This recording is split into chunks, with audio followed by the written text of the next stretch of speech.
Qin Yichen tiba-tiba kembali ke akal sehatnya. Dia telah melihat kekuatan binatang buas bihai, yang pasti merupakan pembunuh besar di Tianhe. Meskipun saat ia menaklukkan klan bihai berifat, tubuh bawahannya baru saja keluar, yang tak tertandingi saat ini. Namun jangan lupa bahwa bihai First Beast pada saat itu tidak hanya menelannya ke dalam perut. Yang kuat menderita banyak korban. Tampaknya binatang buas laut biru adalah sarana utama bagi surga untuk mendominasi Tianhe. Binatang buas itu bergelombang di Tianhe, dan setiap kali ia keluar dari sungai, segumpal besar darah mengapung. Selain itu, jika pasukan suku Kunpeng terbang terlalu rendah, tentakel itu akan tersapu, dan hanya bayangan suku Kunpeng yang kuat itu yang akan terdistorsi, dan mereka akan diubah menjadi dewa sebelum mereka dapat diubah menjadi binatang suci oleh binatang laut biru. Giginya yang tajam berderak. Ups! Peng Shaoqing berlumuran darah, melihat darah yang terus-menerus melayang di Tianhe. Dengan wajah dingin, Tianting pasti telah mendapatkan cara para penyintas bihai untuk membesarkan binatang buas dalam perjuangan kaisar tahun itu. Begitu binatang buas itu muncul, ia menunjukkan kekuatannya di Tianhe. Tidak bisa tinggal di Tianhe. Namun, Peng Shaoqing hendak memerintahkan tentara untuk berubah menjadi Senpeng. Tetapi tiba-tiba sudut mulutnya bergerak-gerak, dan dia melihat kapal perang mengapung di Tianhe tidak jauh dari sana. Kapal perang tersebut memiliki garda depan, yaitu rekan-rekan mereka yang bertempur dengan pasukan klan Kunpeng untuk berlindung, sehingga menyulitkan yang kuat untuk membunuh mereka. Kapal perang itu juga berbeda dari kapal perang biasa. Aku melihat panas senjata raksasa sudah dimuat, seolah menunggu untuk memburu mereka. Apakah ini ingin kita pergi ke surga, seperti laut? Tanda seru. Wajah Peng Shaoqing muram, dan jika dia naik ke kapal dan bertempur dekat dengan angkatan laut surgawi, bukan tidak mungkin, tapi ini akan memotong keuntungan rasial suku Kunpengnya. Meskipun Peng Shaoqing berani membunuh, dia selalu ingat bahwa kekuatan mereka tidak sebaik surga. Dia menyerahkan keuntungan geografis dari Tianpeng Pass, dan menjadi sasaran pengadilan surgawi terhadap kekuatan supernatural ras. Tidak peduli bagaimana Anda memilih, itu bukan hal yang baik untuk klan Kunpeng.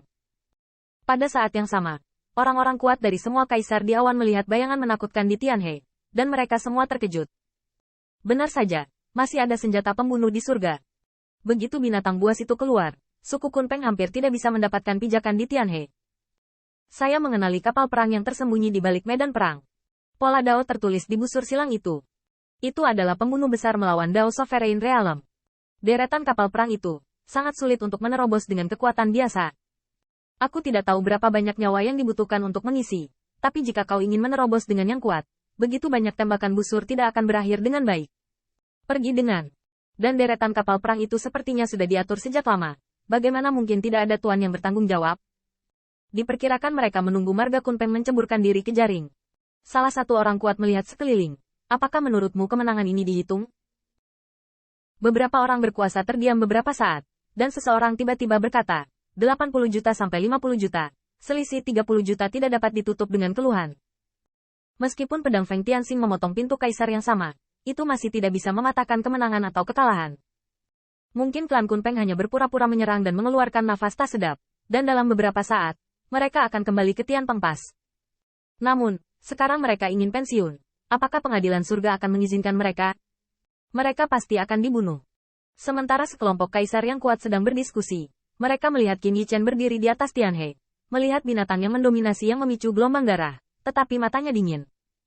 Mengetahui bahwa saya di sini, berani melepaskan hewan-hewan jahat yang hanya tahu cara membunuh ini? Jangan lupa, siapa yang memiliki artefak kaisar bihai sekarang? Dalam sekejap, Qin Yichen menggelengkan bahunya, dan ujung tombak kaisar bihai tiba-tiba menghadap ke bawah, seolah-olah mencapai dasar Tianhe. Cahaya biru tua meledak dari ujung tombak, dan seberkas cahaya menyertai penindasan kaisar bihai, langsung memicu pusaran air. Menyerah. Tanda seru. Tanda seru. Qin Yichen berteriak dan bergegas ke langit.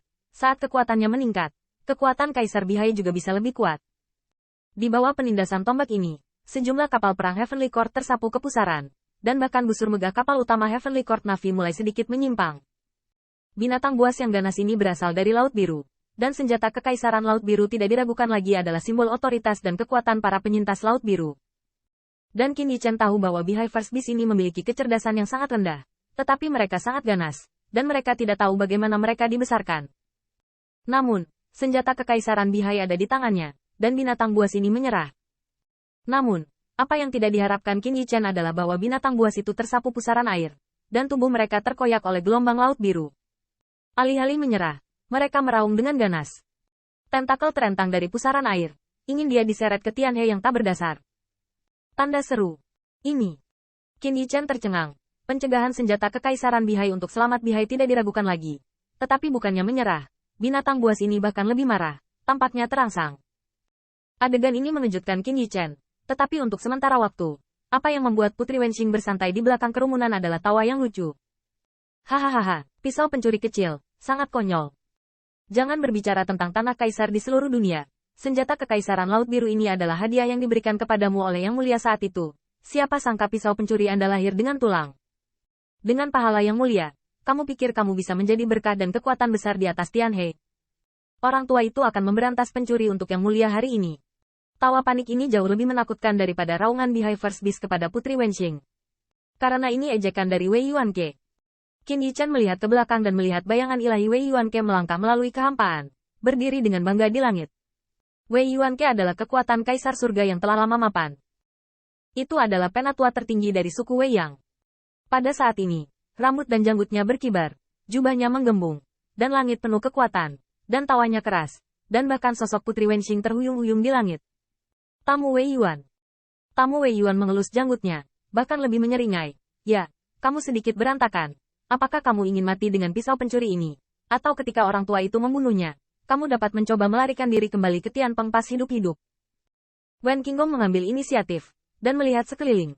Hanya Peng Aotian, dua tetua agung dari klan Kunpeng, dan kakek kelimanya Ke Yuheng adalah kemampuan hebat di pihak mereka. Namun, ada Shen Zhengran, King of Star Riqing, dan Wei Lingtian, Xiang Haoya, dan Wei Yuanke. Pada saat ini, tamu Wei Yuan, memanfaatkan kesempatan itu, akan datang untuk menghancurkan pisau pencuri ini. Feng Tianxing, kamu benar-benar gila. Orang tua, hal-hal kuat yang sudah lama terkenal ini yang tidak berani menyinggung, biarkan kamu melakukannya. Meskipun kamu baru berada di dunia selama 20 tahun, kamu telah mati tanpa penyesalan. Tapi Permaisuri berkata, tulangmu harus dilempar ke istana Yujing, dan kamu tidak akan pernah berbalik. Wajah Peng Shaoqing serius, yang mereka hadapi adalah kekuatan yang sudah lama berdiri. He Jijue sama sekali bukan konsep.